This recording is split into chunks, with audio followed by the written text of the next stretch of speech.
This story was found on Creepypasta Wiki.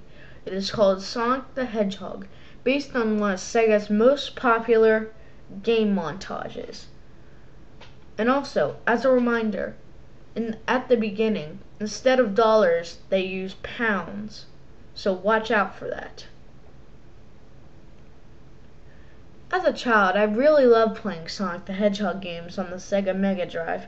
Sadly, when nostalgia hit me one evening, I found out our console broke when we moved houses, meaning my mom threw out all the old games. So I decided to search eBay for a pre-owned MegaDrive. I stumbled across one at a rather cheap price of £6, including delivery. The description claimed that also came with Sonic 1. On closer inspection, the cartridge's paper seemed to have been torn off, with a label crudely placed on the front. It was written in a scrawled script. I thought nothing of it, and decided to bid on it. Weirdly, despite it having a day to go, I immediately won the item. I proceeded to payment, left my feedback, and arrived in 3 days. The Mega Drive was in surprisingly good condition for the price. Almost brand new, sand smudge fingerprints. I blew into the labeled cartridge and inserted the cartridge into the cartridge slot.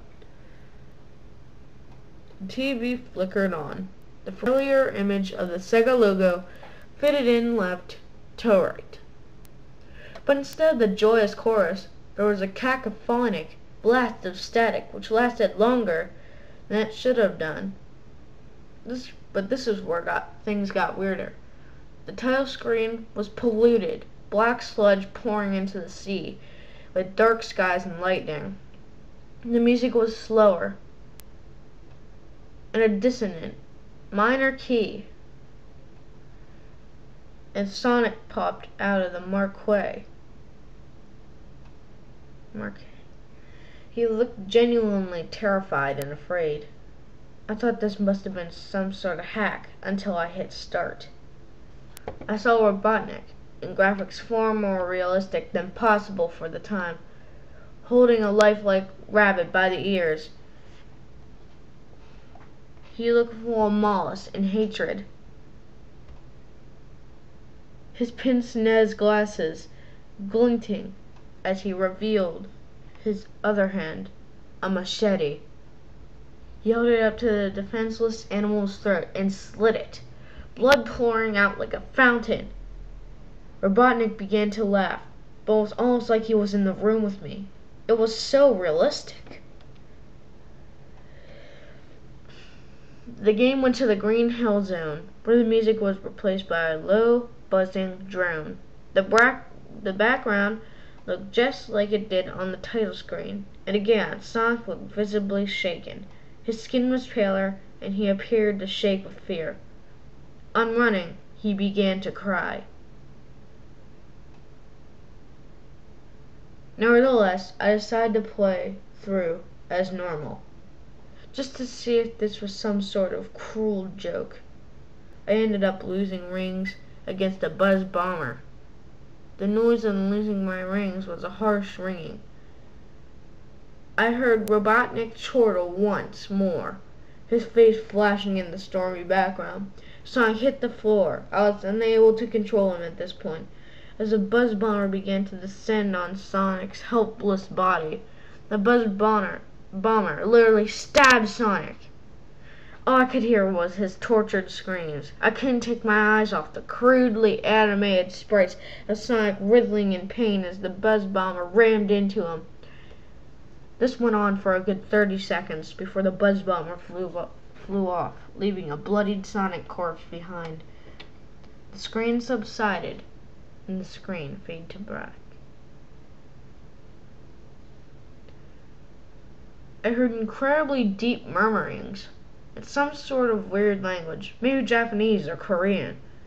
Then again, the hyper-realistic Dr. Robotnik faded into view again. This time, he was holding an even more realistic Sonic. by the head. Sonic was crying and begging for mercy, sheer terror in his cries. But this time, Robotnik didn't have a knife. He literally broke Sonic's neck, the sound reverberating, and I was treated to the sight of Robotnik kicking the defenseless corpse of Sonic around, blood flying everywhere, Sonic's spines breaking off. All the time, the distorted sounds of Robotnik's laughter and Sonic's screaming played. A message appeared in Japanese with selection yes or no. I chose yes, somehow driven to continue. I appeared back in the Green Hill Zone, but this time there were graves where the totem poles were. Sonic was even more afraid. He was looking directly at the screen as if begging me not to continue, but I felt like I had to. I continued through the game, which its layout hadn't changed at all.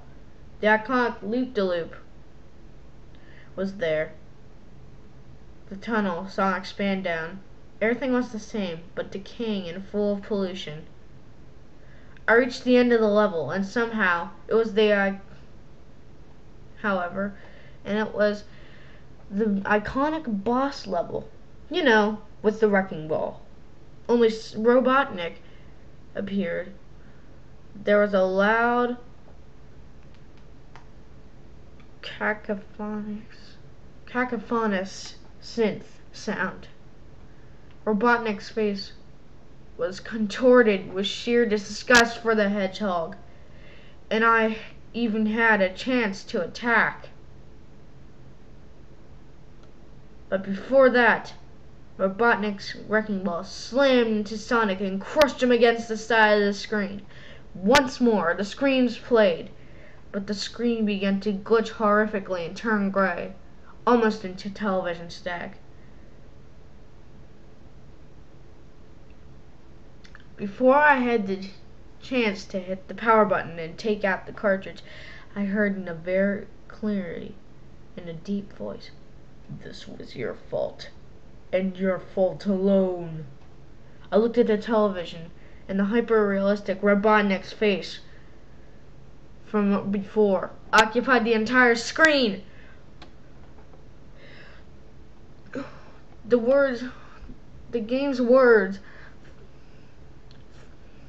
the words "game over" flashed over his face as I saw Sonic's hyper-realistic carcass fall and land on top of the letters, sliding off and hitting the floor. All you could hear was Sonic whimpering and crying and ask, "Why did you do this? Why?" I promptly ripped the game out of the console, threw them both straight into the garbage. I've never seen that eBay seller run again. My computer returned 404s on searching history, and anyone I asked on eBay forums claimed that the user never existed in the first place.